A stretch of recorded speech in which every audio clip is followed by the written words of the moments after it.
অনূর্ধ্ব-19 cricket দলের খেলোয়াড় সাইফুদ্দিনকে তার নিজ জেলা ফেনীতে সংবর্ধনা দেওয়া হয়েছে। বিকেলে জেলা প্রশাসকের সম্মেলন কক্ষে সংবর্ধনা অনুষ্ঠানে তাকে 50,000 টাকা পুরস্কার দেওয়া হয়। এদিকে স্থানীয় বটতলী সরকারি প্রাথমিক বিদ্যালয় মাঠেও তাকে সংবর্ধনা দেওয়া হয়। এ সময় জেলার সকল শ্রেণী পেশার মানুষ তাকে ফুল দিয়ে বরণ করে নেন।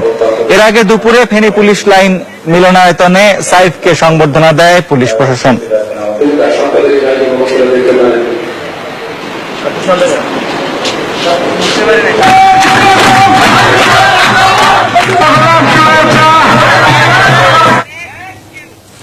মোহাম্মদ সাইফুদ্দিন এবারের অনূর্ধ্ব-19 বিশ্বকাপে বাংলাদেশ দলের এক উঠতি তারকা।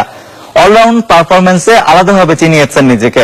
6 ম্যাচে 13 উইকেট নেওয়ার পাশাপাশি ব্যাট হাতেও যথেষ্ট ভালো পারফর্ম করেছেন। সাইফুদ্দিন এখন নিজ জেলা ফেনীতে আছেন, কিন্তু তাকে নিয়ে ফেনীবাসীর অনুভূতিটা কেমন? সাইফুদ্দিনকে ঘিরেই আমাদের আজকের ইনফোকাস।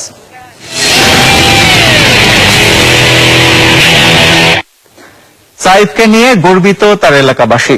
সাকিব এবং মাশরাফির মতো সাইফও একদিন ক্রিকেট বিশ্ব মাতাবেন, এমনটাই আশা তাদের।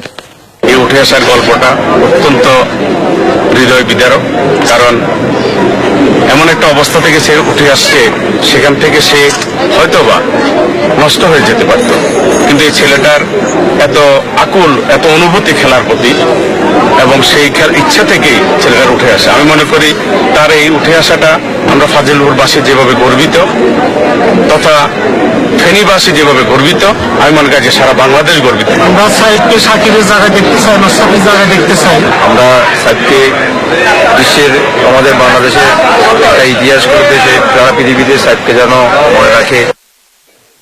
এখানেই শেষ নয়, এখান থেকেই শুরু। যেতে হবে অনেক দূর। সাইফের কাছে এমনটাই চাওয়া ফেনীবাসীর। আমি সাইফুদ্দিনকে বলবো যে যাতে আজকে তুমি বাংলাদেশে, তুমি ফেনীর না, বাংলাদেশের, এই বাংলাদেশের পতাকা তোমাকে নিয়ে আরো এগিয়ে যেতে হবে, এই আশাবাদ ব্যক্ত করছি। সঠিক পরিকল্পনা এবং নিখুঁত প্র্যাকটিস, এই দুটি বিষয় একজন ক্রিকেটারকে পৌঁছে দিতে পারে সাফল্যের চূড়ায়। সাইফও একদিন ফর্মুলা মেনে চলবেন এবং একদিন পৌঁছে যাবেন কাঙ্ক্ষিত লক্ষ্যে। এই দূরদৃষ্টিটাকে যদি আমরা সত্যিকার অর্থে বাস্তবে কাজে লাগাই, তবেই কিন্তু আমরা সফল হতে পারি। আমার আইডিয়াগুলা, আমার ইচ্ছাগুলা যতক্ষণ পরিকল্পনায় না আনতে পারি। ক্রিকেটার সাইফের বাবা মরহুম আব্দুল খালেক ছিলেন পুলিশের কনস্টেবল। তার ছেলে সাইফ আগামী দিনে আরো এগিয়ে যাবেন, এমনটাই আশা ফেনী পুলিশ সুপারের।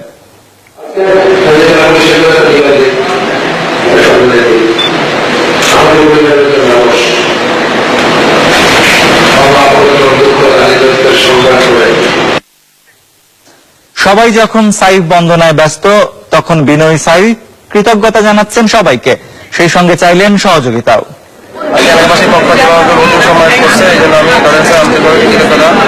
এর পাশাপাশি আমার জন্য সবাই দোয়া করবো, যাতে আমি ফেনী হয়ে ভালো কিছু করতে পারি। আর যারা আমাকে একদিন সহযোগিতা করে আসছে, আমি তার সহযোগিতা কামনা করছি। বিশেষ করে এমপি মহোদয়, তিনি আমাকে যেভাবে সহযোগিতা কামনা করছে, এবং আমার পাশাপাশি আমার ক্লাব এবং যারা কি সমস্ত আমার কোচ, সবার কাছে আমি দোয়া চাই যারা আমার ভালো করে। আর আমি মাঝপথে এখন আমার ক্রিকেট শুরু, আমি চাই আরো বড় কিছু করতে, এগিয়ে যেতে, আরো অনেক কিছু পাওয়া বাকি আছে, যাতে আমি ফেনী বাসীর আরো সম্মান বোঝাতে পারি, সেটা কামনা করবো। বাংলাদেশের অনেক তারকা ক্রিকেটারই উঠে এসেছেন অনূর্ধ্ব-19 বিশ্বকাপ থেকে। সেই দলে নাম লেখাবেন সাইফুদ্দিনও, সেটাই আমাদের প্রত্যাশা। এই ছিল দীপ্ত স্পোর্টস।